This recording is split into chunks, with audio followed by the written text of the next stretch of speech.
మా latest videos కోసం మా ఈ తెలుగు న్యూస్ ఛానల్ సబ్స్క్రైబ్ చేసి గంట సింబల్ యాక్టివేట్ చేసుకోండి. 2023 నవంబర్ 12న దీపావళి పండుగను మరియు నరక చతుర్థిని జరుపుకోవాలని శాస్త్ర పండితులు చెప్తూ ఉన్నారు. ఈరోజు ఉదయాన్నే నరక చతుర్థిని, సాయంత్రం దీపావళి పండుగను జరుపుకోవాలి. దీపావళి అనేది దీపాల పండుగ. దీనినే దివాళీ అని కూడా అంటారు. ఇది హిందూ పండుగ. ఆశ్వీజ అమావాస్యకై దీపావళి అమావాస్య అని పేరు. హిందువులు అత్యంత ప్రియంగా జరుపుకునే పండుగ దీపావళి అనే చెప్పుకోవాలి. చిన్న పెద్ద దీపావళి పండుగ కోసం ఎంతో ఉత్సాహంగా ఎదురు చూస్తారు. దీపావళి అంటే వెలుగుల పండుగ. ఇది ప్రధానంగా భారతదేశంలో జరుపుకునే అతిపెద్ద మరియు గొప్ప పండుగలలో ఒకటి. దీపావళి ఆనందము, విజయము మరియు సామరస్యానికి గుర్తుగా జరుపుకునే పండుగ. దీపావళిని దివాళీ అని కూడా పిలుస్తారు. దసరా పండుగ జరిగిన 20 రోజుల తర్వాత దీనిని జరుపుకుంటారు.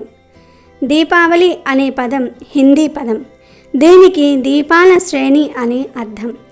దీప ప్లస్ ఆవలి అంటే మట్టి దీపాలు మరియు ఆవలి అంటే క్యూ లేదా వరుస అని అర్థం. దీపావళి అంటేనే మన ఇంటితో పాటు మన జీవితంలో వెలుగులు తెచ్చే పండుగ. అలాగే వెలుగులను పెంచే మరియు పంచే పండుగ. ఈ పండుగ సమయంలో మన దేశంలో ప్రతి చోట దీపాలు, టపాసులతో చీకటి వేళ కాంతులు విరజిల్లుతాయి. 5 రోజుల పాటు జరుపుకునే హిందువుల అతిపెద్ద పండుగ దీపావళి. ఈ పండుగను జరుపుకోవడానికి ప్రత్యేకమైన ఆచారాలు ఉన్నాయి. ఈ దీపావళి పండుగ సందర్భంగా హిందువులందరూ లక్ష్మీదేవిని పూజిస్తారు. ఈ సంతోషకరమైన మరియు సుసంపన్నమైన దీపావళి పండుగను ఇళ్లల్లో మాత్రమే జరుపుకోరు. కార్యాలయాలు, దుకాణాలు మరియు ఇతర పరిశ్రమలలో కూడా ఈ పండుగను ప్రత్యేకంగా జరుపుకుంటారు. అయితే నరక చతుర్దశితో కలిసి వచ్చిన ఈ దీపావళి రోజు కొడుకులు ఉన్నవారు తప్పక ఈ పని చేయాలి, లేదంటే నరక ప్రాప్తి కలుగుతుందని పెద్దలు చెప్తూ ఉన్నారు. నరకం నుండి తప్పించుకోవాలంటే కొడుకులు ఉన్నవారు తప్పక ఈ పరిహారం చేయాలి. మరి ఇంతకీ నరక చతుర్దశితో కలిసి వస్తున్న ఈ దీపావళి అమావాస్య రోజు కొడుకులు ఉన్నవారు ఏం చేయాలి అనే విషయాన్ని ఇప్పుడు మనం ఈ వీడియోలో వివరంగా తెలుసుకుందాం. ఫ్రెండ్స్, ఫస్ట్ అయితే ఈ వీడియోకి ఒక లైక్ కొట్టి మా ఛానల్ని సబ్స్క్రైబ్ చేసుకొని మాకు సపోర్ట్ చేయండి. ఎందుకంటే మాకు మీ సపోర్ట్ చాలా అవసరం. అసలు కొడుకులు ఉన్నవారే ఈ పరిహారం ఎందుకు చేయాలి అంటే కొడుకులకు మన సాంప్రదాయంలో చాలా ప్రాముఖ్యత ఉంది. కొడుకులే పున్నామ నరకాన్ని తప్పిస్తారని నమ్ముతూ ఉంటారు. ఈ రోజుల్లో కొడుకులు కూతుళ్ళు ఒక్కటే అనే భావన అందరిలో ఉన్నప్పటికీ కూడా కొడుకుల మీద కాస్త ఎక్కువ ప్రేమనే చూపుతూ ఉన్నారు. బయటకు చెప్పకపోయినా తల్లిదండ్రులకు కొడుకుల మీదే ఎక్కువ ప్రేమ ఉంటుంది. అంటే భారతదేశంలో మాత్రమే ఇలా జరుగుతుంది. వేరే దేశాల్లో కొడుకులైనా కూతుళ్ళైనా సరే ఒక వయసు వచ్చాక తల్లిదండ్రుల దగ్గర ఉండరు, సపరేట్గా ఉంటారు. ఇక వారు తల్లిదండ్రులను అంతగా పట్టించుకోరు. ఇది వేరే దేశాల వారి సంస్కృతి. కానీ మన భారతీయ సంస్కృతి మాత్రం వేరు. మగపిల్లలైనా ఆడపిల్లలైనా తల్లిదండ్రుల దగ్గరే ఉంటారు. ఆడపిల్లలు మాత్రం పెళ్లి చేసుకుని అత్తవారింటికి వెళ్ళిపోతారు. మగపిల్లలు పెళ్లి చేసుకుని ఇంకొక ఆడపిల్లను ఇంటికి తెచ్చి తల్లిదండ్రుల దగ్గరే ఉంటాడు. తల్లిదండ్రులను చక్కగా చూసుకుంటూ ఉంటాడు. వృద్ధాప్యంలో తల్లిదండ్రులు కొడుకు మీదే డిపెండ్ అయి ఉంటారు. కాబట్టి చిన్నప్పటి నుండి కొడుకుల మీద ఎక్కువ ప్రేమను చూపుతారు. కొడుకుల కోసం అనేక రకాల పరిహారాలు చేస్తూ ఉంటారు. అలా వారు చేసే పరిహారాల వలనే కొడుకులు బాగా వృద్ధిలోనికి కూడా వస్తారు. పూర్వం హిరణ్యాక్షుడు అనే ఒక రాక్షసుడు భూమిని సముద్ర జలాలలోనికి పడవేశాడు. అప్పుడు విష్ణుమూర్తి వరాహ అవతారం ఎత్తి హిరణ్యాక్షుణ్ణి సంహరించి భూమిని ఉద్ధరిస్తాడు. ఆ సమయంలో వరాహమూర్తికి భూదేవికి ఓ పుత్రుడు జన్మిస్తాడు. ఆ పుత్రుని చూసి నిషిధ కాలమైన సంధ్యా సమయంలో కలవటము వలన కలిగిన పుత్రుడు కాబట్టి ఇతనిలో రాక్షస లక్షణాలు వస్తాయని విష్ణుమూర్తి భూదేవికి చెప్తాడు. ఆ మాటలకు బాధపడిన భూదేవి ఎప్పటికైనా సరే విష్ణుమూర్తే తన బిడ్డను సంహరిస్తాడు అని భయపడి తన బిడ్డకు రక్షణ ప్రసాదించమని వరాన్ని కోరుతుంది. అందుకు విష్ణుమూర్తి అంగీకరించి తన తల్లి చేతిలోనే ఇతనికి మరణం ఉందని హెచ్చరించి వెళ్ళిపోతాడు. ఏ తల్లి తన బిడ్డను చంపుకోదని భావించిన భూదేవి ఎంతో సంతోషిస్తుంది. ఇక జనక మహారాజు పర్యవేక్షణలో ఆ బిడ్డ నరకాసురుడు అనే పేరుతో పెరిగి ఎంతో శక్తివంతుడిగా మారతాడు. పెరిగి పెద్దవాడైన తరువాత నరకుడు కామాఖ్యను రాజధానిగా చేసుకుని ప్రాక్ జ్యోతిష్యపురము అనే ఒక రాజ్యాన్ని పరిపాలిస్తూ ఉంటాడు. కామాఖ్యలోని అమ్మవారిని తల్లిలాగా భావిస్తూ చక్కగా పూజ చేసేవాడు. తన రాజ్యంలోని ప్రజలందరినీ కూడా ఎంతో చక్కగా పరిపాలించేవాడు. ఈ విధంగా కొన్ని యుగాలు గడిచిపోయాయి. ద్వాపర యుగంలో నరకాసురుడికి అతనికి పక్క రాజ్యమైన శోణితపురమునకు రాజైన బాణాసురునితో స్నేహం ఏర్పడింది. బాణాసురుడు ధర్మం ప్రకారం స్త్రీమూర్తులను ఒక తల్లిలాగా భావించడాన్ని అస్సలు ఇష్టపడేవాడు కాదు. అతని దృష్టిలో స్త్రీని ఒక భోగ వస్తువులాగా చూసేవాడు బాణాసురుడు. ఈ దుర్మార్గుడి స్నేహం వలన నరకాసురుడు మెల్లగా అమ్మవారి పూజ చేయటం మానేశాడు. ఆడవాళ్ల మీద చులకన భావం ఏర్పడింది. ప్రపంచంలోని ఇతర రాజ్యాల మీద దండయాత్ర చేసి ఆయా రాజ్యాలలోని రాజకుమార్తెలందరినీ కూడా బలవంతంగా ఎత్తుకొచ్చి తన రాజ్యంలో బంధించి వివాహమాడాలని సంకల్పించాడు. ఆ విధంగా అహంకారంతో ప్రవర్తిస్తున్న నరకాసురుడు ఒకసారి స్వర్గం మీద కూడా దండయాత్ర చేసి కన్న తల్లి అయిన అతిథిమాత చెవి కుండలాలను తస్కరించి దేవతలను దేవమాతను అవమానపరుస్తాడు. అప్పుడు దేవతలు విష్ణుమూర్తి అవతారమైనటువంటి శ్రీకృష్ణుని వద్దకు వెళ్ళి నరకుని దుర్మార్గపు దౌర్జన్య బుద్ధికి తట్టుకోలేక సంహరించమని ప్రార్థిస్తారు.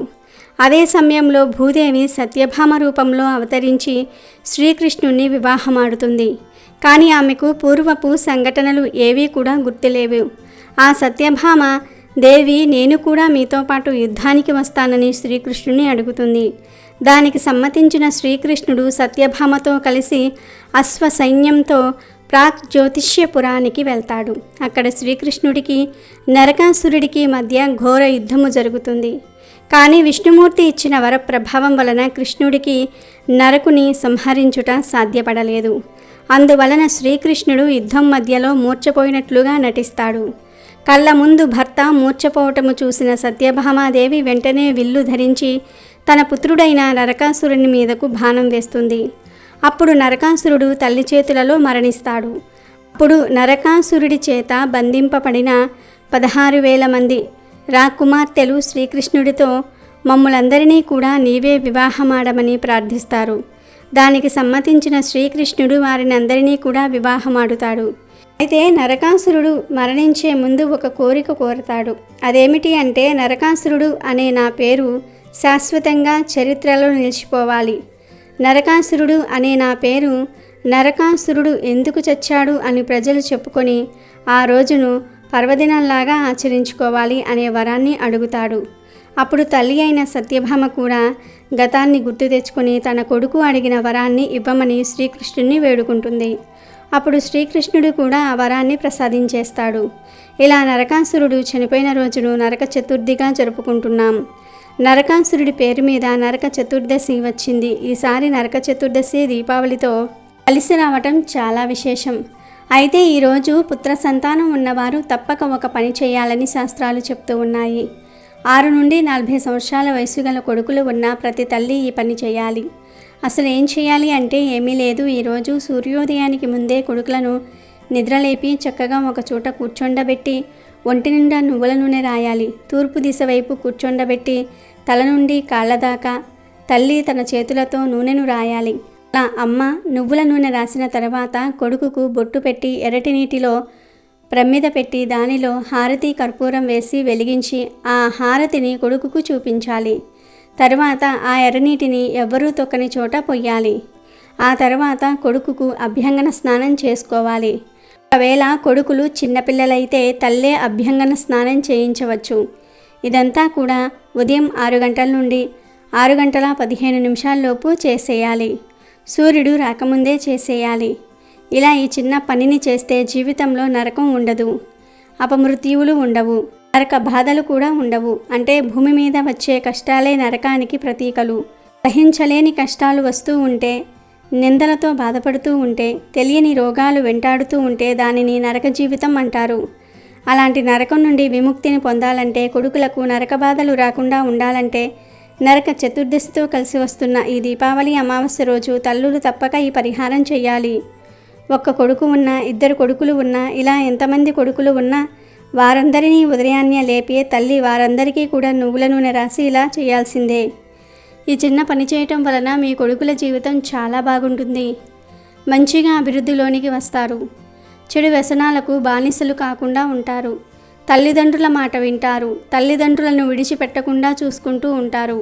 అంతేకాదు తల్లులు ఇలా చేయటం వలన కొడుకులకు ఎటువంటి అపమృత్యువులు రావు. దృష్టి దోషాలు కూడా పోతాయి. నరక చతుర్దశితో కలిసి వస్తున్న ఈ దీపావళి అమావాస్య రోజు ఉదయం ఇలా చేయండి. ఇక సాయంత్రం మీ కొడుకుల పేరు మీద అన్నదానం చేయండి. అంత స్తోమత మాకు లేదు అనుకునేవారు పేదవారికి లేదా అడుక్కునేవారికి ఒక మనిషికి భోజనం పెట్టండి. అది కూడా చేసే వీలు లేని వారు మూగ జీవాలకు అంటే వీధి కుక్కలు ఉంటాయి కదా, వాటికి అన్నం పెట్టండి. కొడుకులు ఉన్నవారు ఈ చిన్న పరిహారం చేయటం వలన వారికి అన్నీ శుభాలే జరుగుతాయి. దీపావళి రోజు వృషభ లగ్నంలో గనుక ధనలక్ష్మి పూజ చేసినట్లయితే స్థిరమైన ఐశ్వర్యం కలుగుతుంది అనే ఒక నమ్మకం ఉంది. అందుకని దీపావళి రోజు వృషభ లగ్నంలో పూజ చేయాలి. ఈ సంవత్సరం నవంబర్ 12న సాయంత్రం 6:30 నుండి రాత్రి 7:30 వరకు వృషభ లగ్న కాలం ఉంది. ఈ వృషభ లగ్నంలో పూజ చేసుకోవాలి. అంటే గంటలో పూజ పూర్తి చేయమని కాదు, ఈ గంటలో పూజ ప్రారంభించాలని అర్థం. ఇది కాక ఇంకొంతమంది అర్ధరాత్రి వేళ ధనలక్ష్మి పూజ చేస్తారు. ఇలా కూడా చేయవచ్చు, దోషమేమీ లేదు. ఒక్క దీపావళి రోజు మాత్రం అర్ధరాత్రి పూజ చేసుకోవచ్చు. దీపావళి రాత్రికి సుఖరాత్రి అనే పేరు ఉంది. రాత్రిపూట నిషేధి సమయంలో పూజ చేద్దాం అనుకునేవారు రాత్రి 11 గంటల నుండి 12 గంటల లోపు ఈ దీపావళి ధనలక్ష్మి పూజను చేసుకుంటే మంచిది. దీపావళి రోజు ధనలక్ష్మి పూజ ఎందుకు చేస్తారంటే దాని వెనుక కూడా ఒక పురాణ కథ ఉంది. ఒకప్పుడు లక్ష్మీదేవితో సహా దేవతలందరినీ బలి బంధించి ఉంచుతాడు. ఈ దేవతలందరూ బలి చేర నుండి విడుదల పొందిన తర్వాత లక్ష్మీదేవి వైకుంఠంలో తామర పువ్వులు పేర్చిన పాన్పు మీద సుఖంగా హాయిగా నిద్రించింది. అలా నిద్రించింది ఈ దీపావళి అమావాస్య రోజే. అందుకే ఈ రోజు రాత్రికి సుఖరాత్రి అనే పేరు వచ్చింది. రోజున దేవతలందరూ వెళ్ళి లక్ష్మీదేవిని ప్రబోధిస్తారు. అప్పుడు లక్ష్మీదేవి సంతోషించి ఈరోజు నన్ను ఎవరైతే పూజిస్తారో వారందరికీ సకల ఐశ్వర్యాలను ప్రసాదిస్తానని వరం ఇచ్చింది. ఈ కారణం చేతనే దీపావళి రోజు ధనలక్ష్మి పూజ చేస్తే ఐశ్వర్యం కలుగుతుందని ప్రతీతి. ఈరోజు చాలామంది చేసే తప్పేమిటి అంటే కేవలం లక్ష్మీదేవి అమ్మవారిని మాత్రమే పూజిస్తారు. అని అలా కాకుండా లక్ష్మీదేవితో పాటు ఆ విష్ణుమూర్తిని కూడా కలిపి పూజ చేస్తే స్థిరమైన ఐశ్వర్యం కలుగుతుంది. ముందు శాంతాకారం లాంటి శ్లోకాలు చెప్పుకొని శ్రీమన్నారాయణ్ణి ప్రార్థించి తర్వాత లక్ష్మీదేవి పూజ చేయాలి. లేదా ముందు గణపతిని పూజించి తర్వాత లక్ష్మీదేవిని పూజించవచ్చు. లేదా ముందు గోపాలకృష్ణుణ్ణి పూజించి అయినా సరే లక్ష్మీదేవిని పూజించవచ్చు. కానీ సింగిల్గా లక్ష్మీదేవి పూజ మాత్రం చేయకూడదు. అలా అమ్మవారిని సింగిల్గా పూజిస్తే అమ్మవారి అనుగ్రహం పరిపూర్ణంగా కలగదు. ఇక ఈ దీపావళి ధనలక్ష్మి పూజలో ప్రధానంగా తామర పువ్వులతో పూజ చేస్తే చాలా మంచిది. తామర పూలు దొరకని వారు ఎర్రటి గులాబీ పూలతో పూజ చేసుకోండి. అవి కూడా దొరకని వారు చామంతి మందార పూలతో ఇలా మీకు ఏ పూలు దొరికితే ఆ పూలతో పూజ చేసుకోవచ్చు. కానీ ఈరోజు ఎట్టి పరిస్థితుల్లోనూ అమ్మవారికి ఉమ్మెత్త పూలను అలాగే జిల్లేడు పూలను సమర్పించి పూజ చేసుకోకూడదు. అదేవిధంగా వాసన లేని పూలను, వాడిపోయిన పూలను కూడా పూజకు వాడకూడదు. ప్లాస్టిక్ పూలతో కూడా పూజ చేయకూడదు. బంగారు, వెండి పూలతో పూజ చేస్తే చాలా మంచిది. ఈరోజు అమ్మవారిని పూజించేటప్పుడు నేతితో చేసిన తీపి పదార్థాన్ని నైవేద్యంగా సమర్పించాలి. ఈ నైవేద్యాన్ని ఇంట్లో శుచిగా వండుకొని సమర్పిస్తే చాలా మంచిది. కాబట్టి దీపావళి రోజు అందరూ కూడా ఈ విధంగా ధనలక్ష్మి పూజ చేసుకొని శుభ ఫలితాలను పొందండి. దీపావళి పండుగ సందర్భంగా ఈరోజు మీరు ఎన్ని ఎక్కువ దీపాలు వెలిగించగలిగితే అన్ని ఎక్కువ దీపాలు వెలిగించండి. అవి కూడా మట్టి ప్రమిదలలోనే వెలిగించుకోవాలి. పొట్టి ప్రమిదలలో దీపం పెట్టకూడదు. కింద ఆధారం ఉండాలి. కనుక కింద ఒక ప్రమిదను పెట్టి దానిపై ఇంకొక ప్రమిదను పెట్టి అందులో కాస్త నువ్వుల నూనె పోసి ఒత్తులు వేసి ఇంటి బయట తూర్పు ముఖంగా చూసే విధంగా దీపాలు వెలిగించుకోవాలి. ఇంటి అందం కోసం విద్యుత్ దీపాలతో అలంకారం చేసుకున్నా కూడా గడప బయట మట్టి ప్రమిదలతో దీపాలు వెలిగించుకోవాలి. దీపావళి రోజు టపాకాయలు కాల్చేటప్పుడు కాస్త జాగ్రత్తగా ఉండండి. టపాకాయల మీద దేవతా ఫోటోలు ఉన్నవి కొనకండి. అలాంటి వాటిని కాలిస్తే మన దేవుళ్లను మనమే అవమానపరిచినట్లు అవుతుంది. ఇలాంటి తప్పులు చేయకుండా దీపావళి పండుగను జాగ్రత్తగా చేసుకోండి. అమెజాన్లో బెస్ట్ డిస్కౌంట్స్ కోసం వీడియో డిస్క్రిప్షన్లో లింకు ఉంది, చూడండి. అలాగే మా టెలిగ్రామ్ ఛానల్ సబ్స్క్రైబ్ చేసుకోండి.